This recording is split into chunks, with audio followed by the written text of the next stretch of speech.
Hello, I'm the Reverend Dr. Scott Jones, Senior Minister of the First Central Congregational United Church of Christ in Omaha, Nebraska. This coming Sunday, the lectionary takes us to the story of Joseph being sold into slavery. It comes from Genesis chapter 37.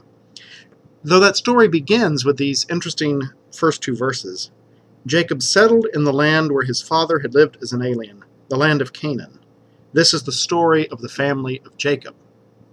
Aviva Gottlieb Zornberg, in her book, The Beginning of Desire, her commentary on Genesis, makes much of this idea that Jacob thought the story was over, that his exile was over, that his trials and tribulations were over, and he was ready to settle down. And if you know the rest of the story of Genesis, that was far from the case. Joseph is sold into slavery by his brothers, goes off to Egypt. His father thinks he is dead. And many, many years later, does Jacob find out the truth that Joseph is still alive. And the family reunites and is once again sent into exile because of famine. They all end up having to move to Egypt. But that gets a little bit ahead of our story. Aviva Gottlieb Zornberg makes a lot of this idea that Jacob thought things were settled, that they were put together, and yet in this moment things are kind of ripped apart. And that becomes very literal when the brothers of Joseph bring the coat of many colors that they have bloodied to their father, and their father thinks that Joseph has been ripped apart by a wild animal and killed.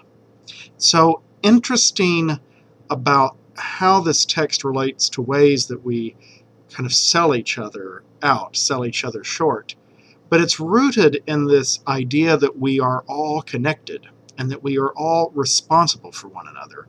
It's part of the problem is that the brothers have not understood their responsibility to Joseph, and they brought this conflict and suffering upon their family and upon their father. So I'm probably headed in the direction of how do we understand this relationship that we are responsible for one another? And that seems particularly important at this point in our cultural life, is we are debating, even politically, exactly what our responsibilities and obligations are toward one another. We live in a world where we can so easily be torn apart, where there is this uncertainty and this doubt. And how do we find meaning? How do we find wholeness?